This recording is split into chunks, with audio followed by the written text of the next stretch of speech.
那么你是不是也这样啊？打开迷津里，脑子里面呢有画面，但不知道该怎么描述。那试了半天呢，出来的图呢总是货不对版。其实很多人学迷津里卡住，真不是工具复杂，而是你不知道一句话到底该怎么写清楚。Hello，大家好，欢迎来到小鱼儿的频道。今天这期视频啊，我们不聊复杂的参数啊，也不给大家讲呢底层的原理。有关参数方面的哈，之前小鱼儿出过很多期迷津里的教学哈，大家有兴趣可以直接来到我的频道首页，在搜索框这里搜索迷津里哈，下面都是迷津里的一些相关教程啊，包括图生图啊、换装等等、换脸这些视频都有。那么今天我们只干一件事情，带你从最简单的一句话开始，一步步拆解，让提示词呢稳出好图。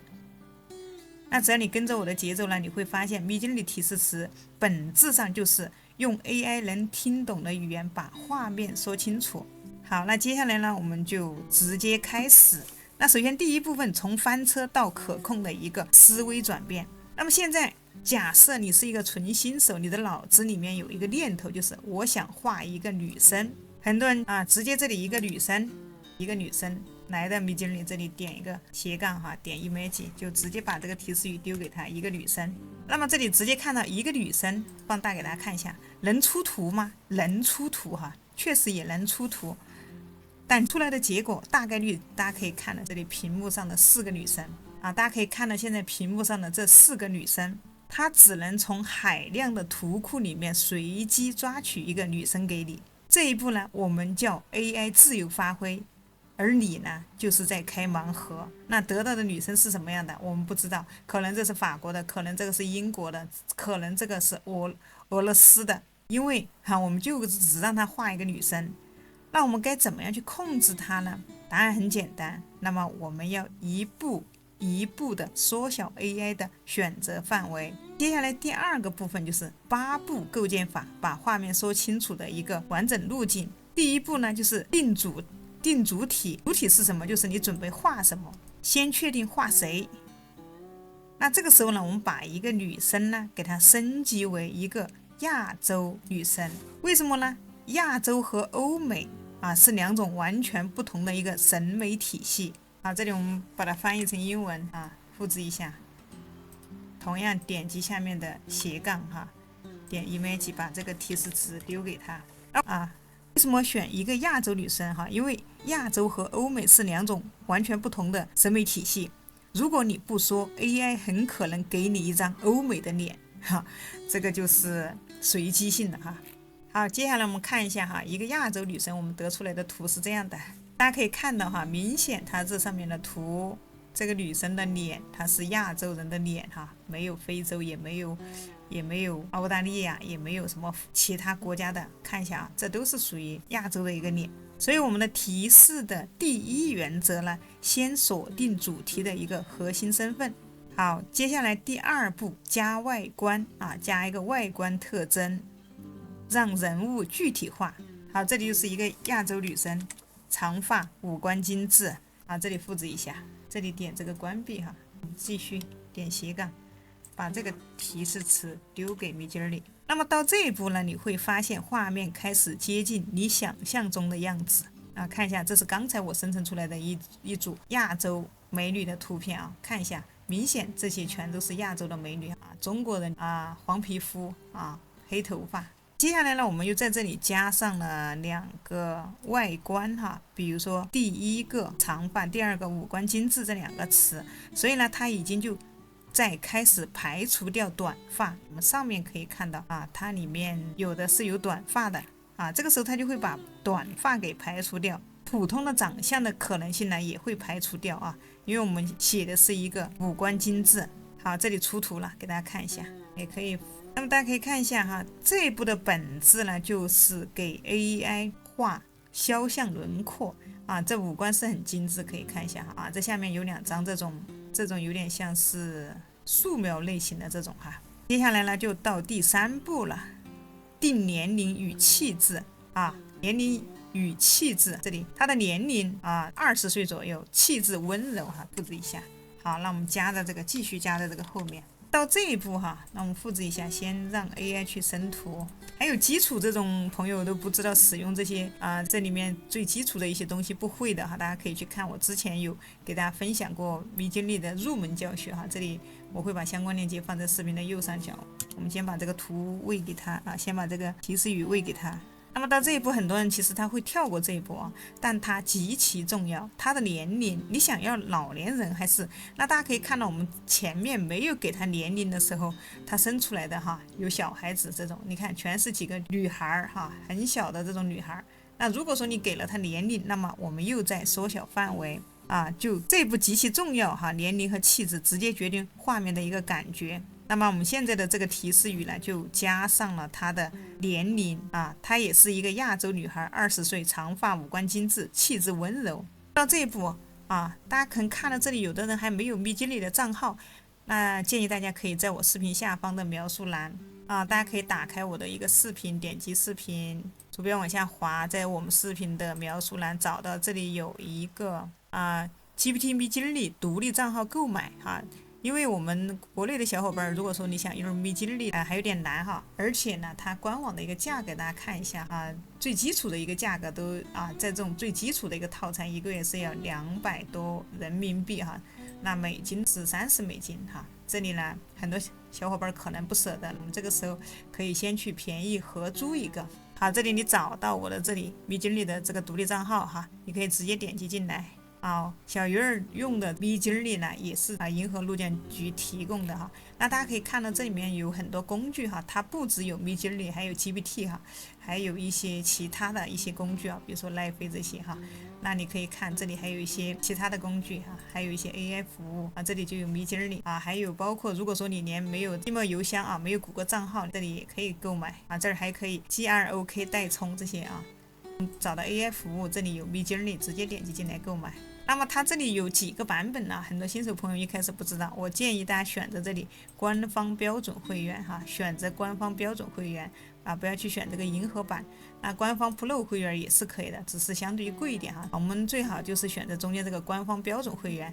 那么可以看到这里标准会员的独立月付249如果说刚才给大家讲了，我们前期可以先合租。那标准6人月付，这就是属于合租的它一个月是69块钱人民币这儿可以看到是人民币你可以用支付宝去支付。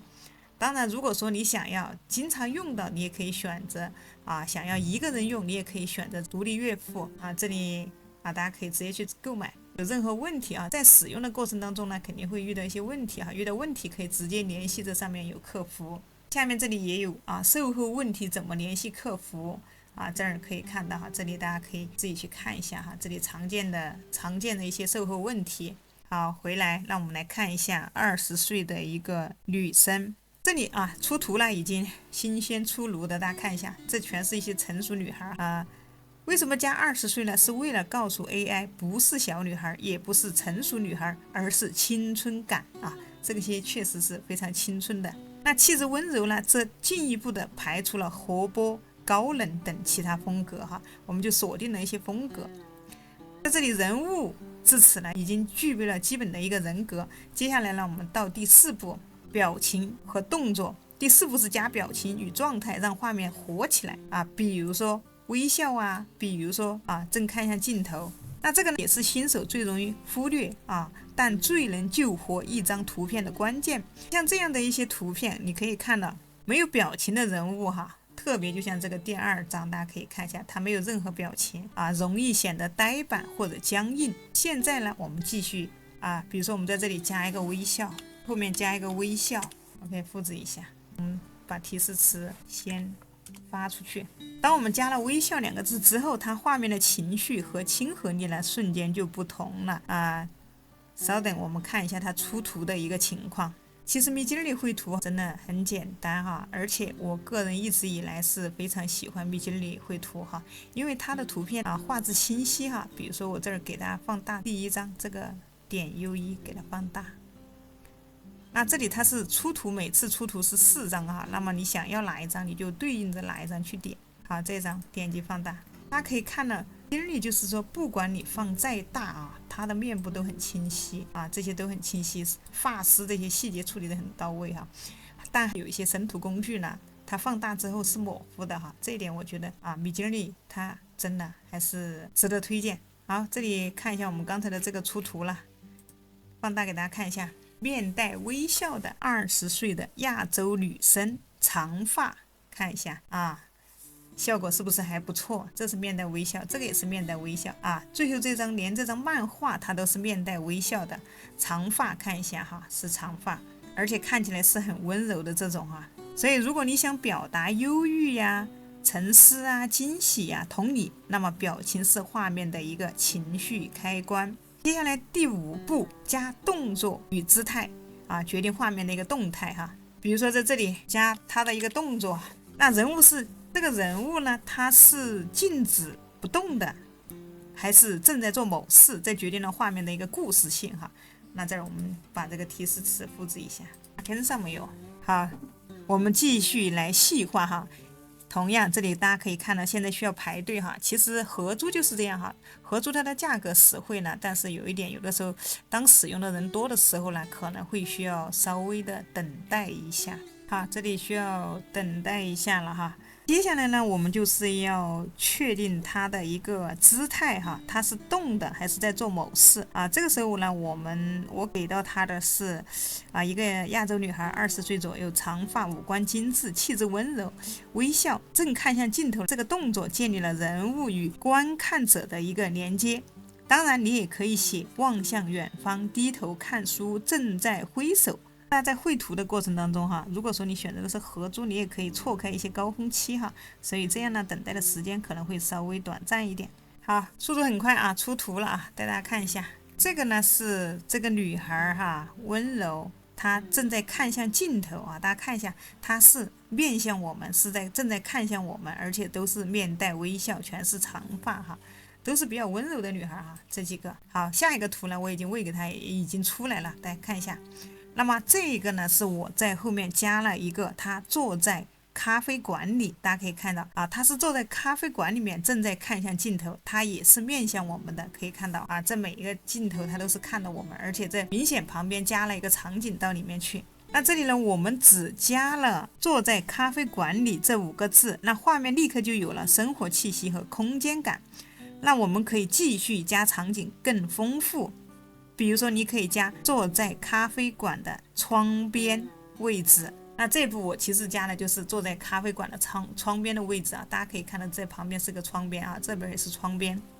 好，接下来可以再进一步哈，比如说窗外是夜晚的城市夜光。好，这里再继续加上来，复制一下。那大家有没有发现哈，我们是在从一个单词，比如说一个女孩，在不断的往里面去叠加内容。可以到现在一句完整的话哈，已经像是在导演一个电影的画面了啊！它的背景呢，其实就决定了画面的一个世界观。其实我们想要绘图很简单啊，首先主体是谁啊？你的主体是人物还是动物还是物体还是场景？第二个外观特征，它的发型哈，它的五官，它的服装颜色。第三是年龄语气。年龄与他的气质哈，是成熟的还是年轻的，冷酷的还是温柔的。第4是表情与动作哈，他是微笑的还是行走的，还是看向镜头。第5是所在环境，室内还是室外，城市还是自然。好，接下来第7步就是定风格与质感，控制画面的艺术形式。大家看到哈，我们前面所有的图哈是没有给它定风格的。啊，大家看到这里面还全是属于真实人物的哈，那前面还有没有定风格的啊？这里没定风格的漫画都出来了哈。那么这里没定风格，看一下啊，各种风格的都出来了啊，所以接下来这一步也是至关重要。那这儿我们再给它定个什么风格呢？比如说你想要决定你出的这个图是照片还是插画啊，这一步也是非常关键，因为 AI 它不知道你要什么风格。这儿比如说我比较明确的告诉他我要加上这个风格指令，比如说真实摄影风格电影感 OK 哈，把这个风格加上了。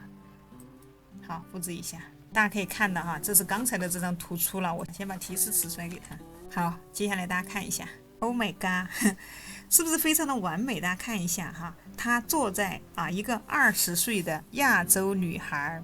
长发，五官精致，气质温柔，微笑，正看向镜头，坐在咖啡馆里并且她坐在是靠咖啡馆的窗户位置哈，大家看到这旁边是窗户位置，窗外的夜晚是城市灯光，大家看到窗外是城市灯光，非常的完美，大家看一下已经完全受我们的控制了。这个画面感大家看到已经有了生活的气息并且呢，这个女孩看起来是非常的自然我觉得这里每一张都不错它都是按照我们的要求给我们画出来的。那么喜欢哪张图你可以直接来，比如说这张我喜欢点 U1 把它分割出来第3张也不错，把它分割出来，第2张也不错喜欢你可以去保存下面这个已经出图了，放大给大家看一下。好，这个时候呢，我们加上了风格指令，真实摄影风格，电影感，大家看一下这每一张都有大片的感觉。真实摄影风格会极大的降低画面的一个卡通感和 AI 感。大家看，其实如果我不告诉你，你很难看出来这个是 AI 画的。那么电影感呢，它会赋予画面的一个构图、光影和色调的一个叙事性这2个词是新手友好型的词汇效果显著。那么风格词是画面的滤镜和包装。好，接下来呢就到了我们的第8步。第8步是要接下来到我们的第8步是要干什么呢？是要补光线和画质，提升画面的一个高级感。这一步呢也是最后一步是点睛之笔决定作品的最终质感。我们在后面继续补充柔和光线、高质量细节复制一下这个提示语。大家如果说跟我一样，如果英文不好的朋友你可以在你的浏览器上安装一个谷歌翻译这里写中文，它直接帮你翻译成什么英文、俄文什么日语，这些都没有问题。好，接下来继续把这个提示词发给他等待出现奇迹。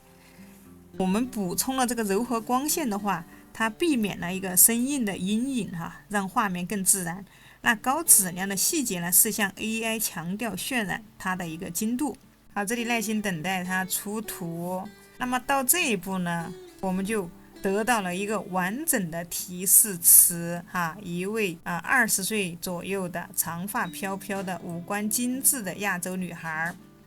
那么举止温柔，面带微笑坐在咖啡店的窗边看着镜头。那窗外是夜晚的城市灯光，真实摄影风格，电影感，柔和光线，高质量细节。好，这里我们的最后一张图也出来了，大家看一下。那么我们最后用到的是柔和光线和高质量的一个细节大家看一下它的灯光是不是相对我们再看一下上一张这儿大家可以把2张这个可以做对比那这张相对它的光线要明亮一些，看一下。那么这一张的图片呢，它的灯光呢更加柔和一些，并且它看起来更加的自然它的细节这些细节方面呢会更到位。好，接下来呢把你喜欢的图片稍等一下，我把它全部保存起来，直接放大就能保存可以把它保存到你的文件夹里面。前面这些等会儿给大家看一个。好，接下来给大家展示一下我们的效果。那这个大家看到了，是我们一开始给它一个女孩这个给它一个女孩随机生成的，这个是后面最后坐在窗边的一个效果这个有灯光的一个效果这是有灯光的一个效果，这个也是随机的，没有确认风格的。看一下这个是之前生成的，这些都是没有确认风格的。看一下这几张呢是最后成型的比较满意的图片。那你会发现其实画面是如何从随机抽卡一步步变成精准清晰的。那么我们这里写的每一个词都不是为了显得专业，所有的动作呢都只围绕一个核心，让我的脑子里的画面在 AI 眼里变得更清楚。很多人觉得提示词是玄学其实恰恰相反，它是结构化沟通学。那么对于新手呢，我总结一个最安全可套用的一个提示词公式首先这里大家看到了主体是谁亚洲女生，或者说是未来汽车，或者说是什么柯基犬。第二个就是它的一个外观特征，它是长发短腿还是流线型车身啊。第3是它的年龄气质，20岁憨厚还是科技感。第4呢是动作、表情、微笑、奔跑还是奔驰，所在的环境，咖啡馆还是草地还是雨夜都市。第6点就是画面风格，真实风格还是 3D 渲染、吉卜力动画。第7点呢就是一个光影的画质柔和光线还是细节丰富还是 8K。那么在以后你写任何提示词，按这个顺序和结构去填空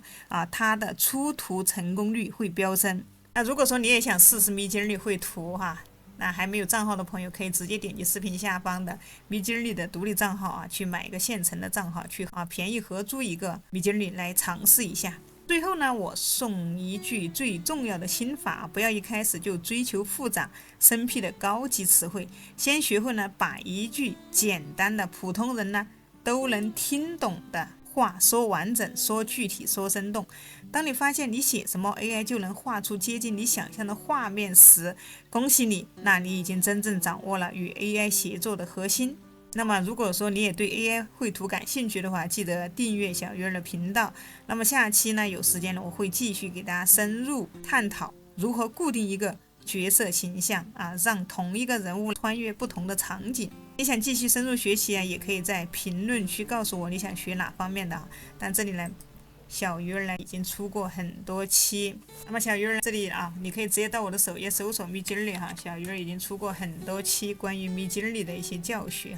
大家都可以来学习来看，有问题也可以在下面留言。那么包括从入门到精通之前小鱼儿是分享的每一期视频呢都是非常详细的大家都可以来需要哪一个学哪一个部分呢，你就可以来点我的哪一个视频这里所有小鱼儿用到的一些相关链接呢都放在视频下方的描述栏，希望我的讲解对你有所帮助。那如果说你想用 AI 来做视频的，大家也可以来看我的这些视频。那么我们就分享到这里了，下期视频再见。